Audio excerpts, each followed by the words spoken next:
దృష్టితోనే ఇక్కడ land pooling తీసుకొచ్చాం. Next, ఇది మీరు చూస్తే ప్రపంచంలోనే largest land pooling in the world. ఇలాంటి ఇంత పెద్ద ఎత్తున భూమి ఇచ్చినటువంటి ప్రాజెక్ట్ ఎక్కడా లేదు. వరల్డ్ బ్యాంక్ అయితే దీన్ని ఒక కేస్ స్టడీగా ప్రజెంట్ చేశారు. 34,415 సెంట్లు, 29,966 మంది ఫార్మర్లు వాలంటరీగా స్వచ్ఛందంగా ముందుకొచ్చి ఒక్క లిటిగేషన్ లేకుండా హ్యాండ్ ఓవర్ చేశారు. ఇంకొక పక్కన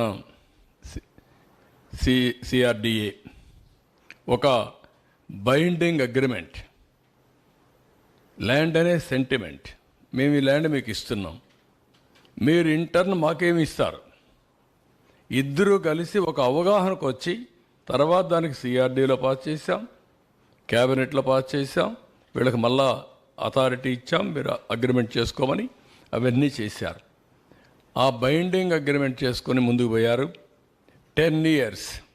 ఇక్కడ మీరు చూస్తే 30,000 రూపాయలు డ్రై ల్యాండ్కి, 50,000 రూపాయలు వెట్ ల్యాండ్కి ఆ రోజు యాన్యుటీ ఇచ్చాం. సంవత్సరానికి డబ్బులు ఇస్తాం, 10 ఏళ్ళు ఇస్తాం. 10 ఏళ్ళ తర్వాత ముందు కావాలంటే మీరు అమ్ముకోండి, అప్పటి వరకు ఇచ్చి ఆ తర్వాత మీరు అమ్ముకోండి, అప్పుడు రేట్ వస్తుందని చెప్పి ఇవ్వడం జరిగింది. ఎవ్రీ ఇయర్ మళ్ళీ 3,000, 5,000, 3,000 రూపాయలు వచ్చి వీళ్ళకి ఇచ్చాం, డ్రై ల్యాండ్కి ఇచ్చాం. 5,000 రూపాయలు ప్రతి సంవత్సరం వెట్ ల్యాండ్కి ఇచ్చాం.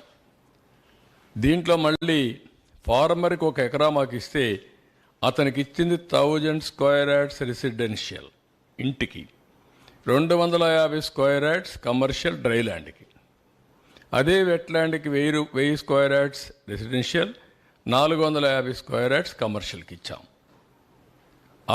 Other benefits like waiver, loan waiver చేసాం, స్కిల్ డెవలప్మెంట్ పెట్టాం, ఫ్రీ హెల్త్ అని, ఇంకో పక్క free education, Anna canteen, sanitation, ఇవన్నీ పెట్టాం. పెన్షనర్స్కి 2,500 రూపాయలు ఇచ్చాం. అంటే ఇక్కడ ఒక రాజధాని కడతా ఉంటే వ్యవసాయం పనిజరక్కపోతే ఉపాధి కోల్పోతుందని. ఒక విధంగా ఉపాధి కూడా కోల్పోదు, ఇంకా ఎక్కువ ఉద్యోగాలు వస్తాయి. కానీ పేదవాళ్ళను కూడా ఆదుకోవాలనే ఉద్దేశంతో 2,500 రూపాయలు ఇచ్చాం. నిన్నైతే 5,000 రూపాయలు నేనే డిస్ట్రిబ్యూట్ చేశాను ఒక ఇంటికి వెళ్ళి. అంటే వాళ్ళకు కూడా ఎక్కడ ఎవ్వరికి అన్యాయం జరగకూడదు, ప్రతి ఒక్కరూ ఆనందంగా ఉండాలి. రాజధాని వస్తుందంటే స్వాగతం పలకాలి తప్ప బాధపడకూడదనే ఉద్దేశంతో ఇవన్నీ చేశాం. నెక్స్ట్, ఇక్కడ మొత్తం మీరు చూస్తే ఈ ల్యాండ్లో వెల్త్ క్రియేషన్ మోడల్లో land available trunk roads and other ఇన్ఫ్రాస్ట్రక్చర్కి 27,885. రిటర్నబుల్ ప్లాట్స్ మళ్ళా రైతులకు ఇచ్చేది 11,824. అదర్ పర్పస్కి ఉపయోగించేది 14,037. Land available for monetisation 8,274. మొత్తం ఇక్కడ ల్యాండ్ వాళ్ళు ఇచ్చింది కాకుండా గవర్నమెంట్ ల్యాండ్ అవన్నీ కలుపుకుంటే 53,745 ఎకరాలు మొత్తం వచ్చే పరిస్థితికి వచ్చింది. ఇవన్నీ కూడా మేము ఆలోచించింది.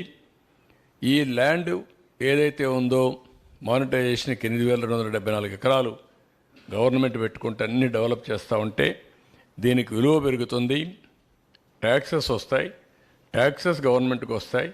ఈ ల్యాండ్ అమ్మినా సరే రాజధాని కట్టచ్చనే ఉద్దేశంతో ముందుకు పోయాం. ఇదే మరి ఇంకొక పక్కన wealth generation due to economic activity, increase in tax collection due to construction service sector, ఇంకొక పక్క ట్యాక్స్ బేస్ విపరీతంగా పెరుగుతుంది.